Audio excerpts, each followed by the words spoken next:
Okay, one more check of the colors in the sunlight. It can be tricky because the oil paint will be pretty reflective as you start looking at it in the sun. Uh, that sunlight will just reflect off of it, so it can be tricky. Got to get it at the right angle to take a good look. But uh, doing that a few times during the process really does help.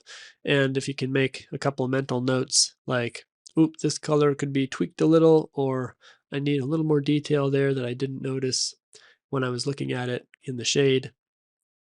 Those can be helpful little reminders as you take a look in the sun. I wanted to point out another thing here about this particular scene that's been really nice.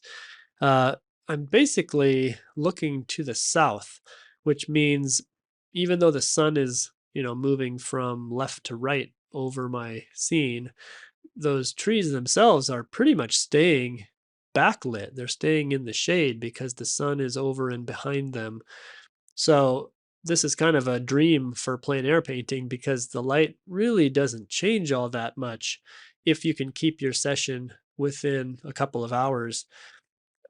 So you it does make sense to think about that a little bit. The direction that you're facing when you go outside, it makes a difference. So often when I'm setting up, not only am I thinking about the design and what I want to include, among all the information that's out there, but I'm also thinking about, well, what might change the fastest based on where the sun is and where it's going to move.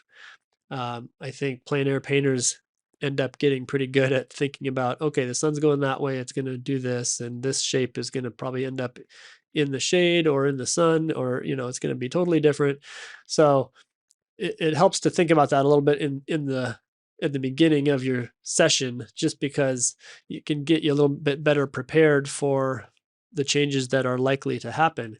And if that's the case, often I'll just start with something that I know is going to change the fastest. So if I happen to be painting a painting focused on, you know, shadows on a mountain, I probably am going to draw it out and then start there with my colors blocking in, just because those shadows are going to be either disappearing or getting bigger as the time moves.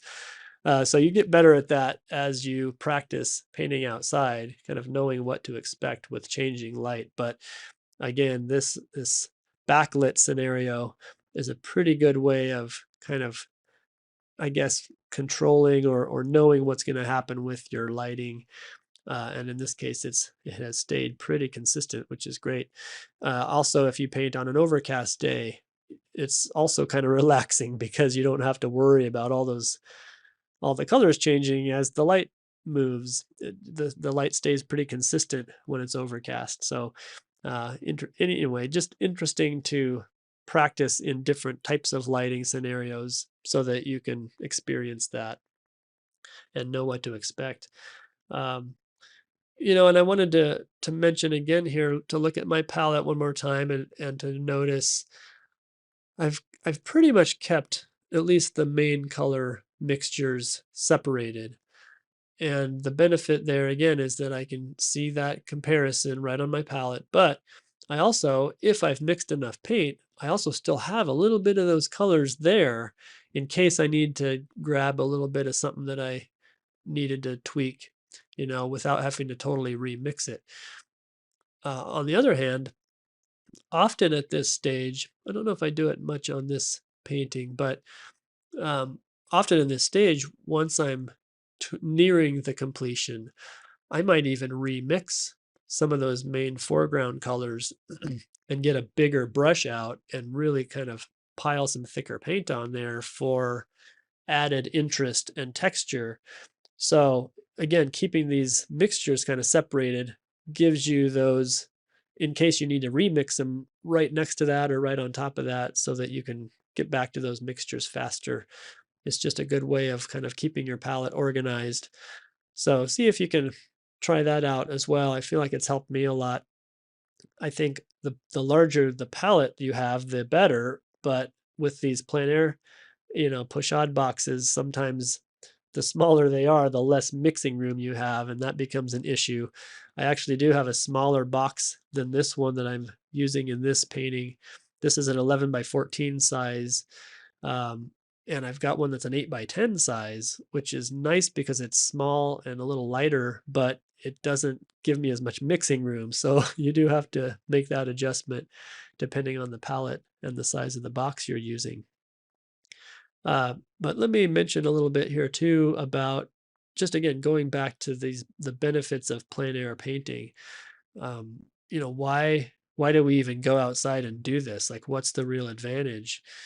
It's super difficult, and I think it was very difficult for me to acclimate to painting outdoors when I first tried it. I feel like I had gotten to a place where I could paint pretty well from photos, match the colors, get the shapes and all of that. And I felt pretty confident at that point. But when I went outside, it was like everything was upside down and backwards. And I just really struggled to get get a sense of the lighting and get in control of the colors. And so yeah, it is something you may have to really persevere through if you want to push yourself to do this.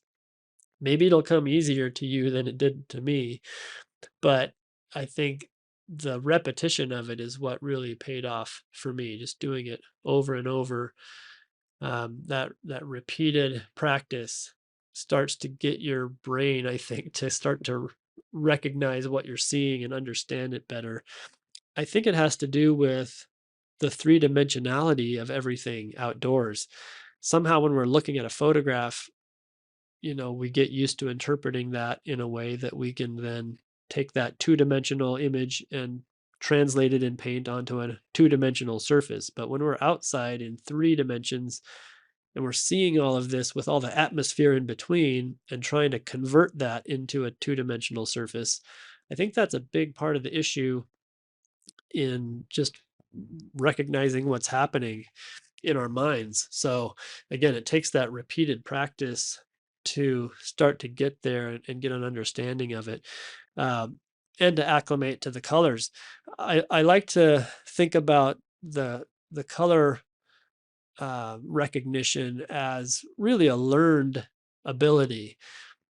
I like to relate it to drawing ability. If you practice drawing a lot, and I've talked in some of my one of my earlier videos in the drawing stage about measuring and comparing distances and kind of training your eye to see more accurately that way.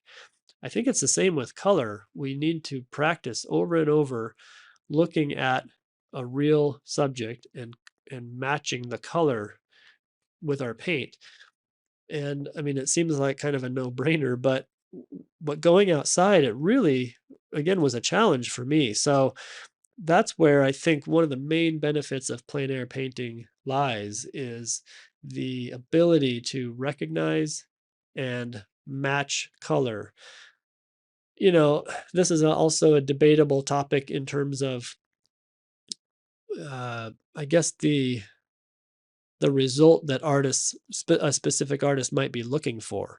Not all artists want to match the colors that they're seeing. They might go, "Oh, I really like that yellow tree, but I'm going to change this other thing and I'm going to make the mountains more pink and I'm going to, change the grass in the front and just and have fun with it." And there's a place for that and I'm fine with that, but for me, the main advantage of painting outside is training my eyes to see the colors better, and so I really do try to match what I'm seeing. Now, with that said, there are times where I might purposely throw everything into a higher key than I'm really seeing. And that's a fun creative exercise to basically lighten all the colors in the painting, but still be looking at the real values of the subject outside and trying to make that conversion in a pleasing format in the painting. So there are ways obviously of purposely deviating from that reality, I guess.